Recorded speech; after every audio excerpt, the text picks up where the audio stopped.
Kimetsu no Yaiba, aka Demon Slayer, aka Guardianes de la Noche, aka Les Rôdeurs de la Nuit.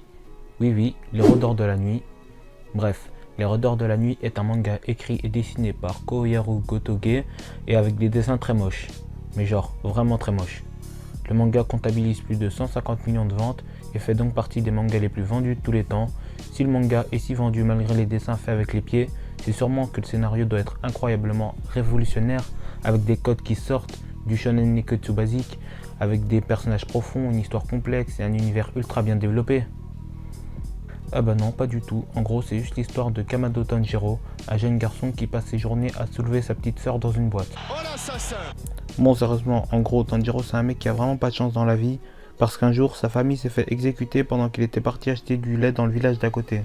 Sauf qu'en fait, sa petite sœur Nezuko n'était pas morte, du coup il va l'emmener chez le vétérinaire, mais un chasseur de démons va essayer de buter sa sœur, car c'est un démon, et que lui c'est un chasseur de démons. Logique. Mais après quelques cris et larmes versées, il va finalement décider de laisser sa sœur en vie avec un bambou dans la bouche, pour qu'elle évite de manger les gens comme des dragibus.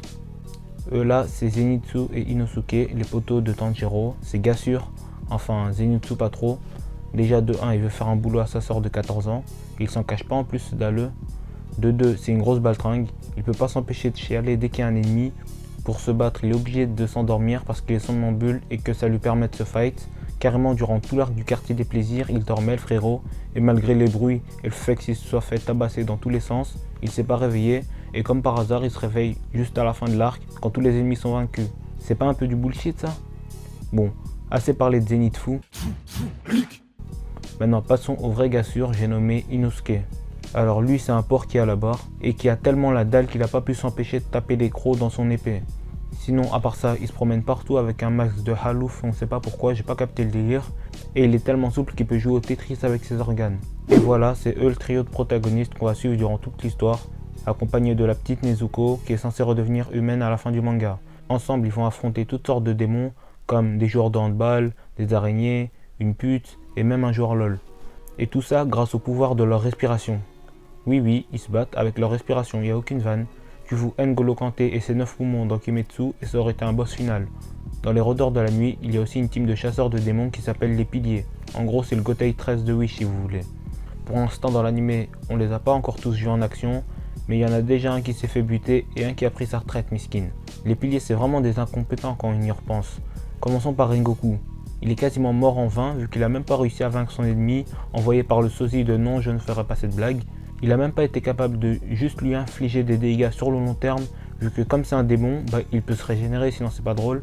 Au final, la lune supérieure Akaza a réussi à se barrer et Tanjiro comme un trou du cul lui a lancé son épée comme si c'était un javelot, à croire que ça allait tuer un démon que même un pilier aussi puissant que Rengoku n'a même pas réussi à tuer. Morale de l'histoire, t'as beau avoir Goku dans ton nom, tu peux quand même être une fraude. Maintenant parlons du Katengen.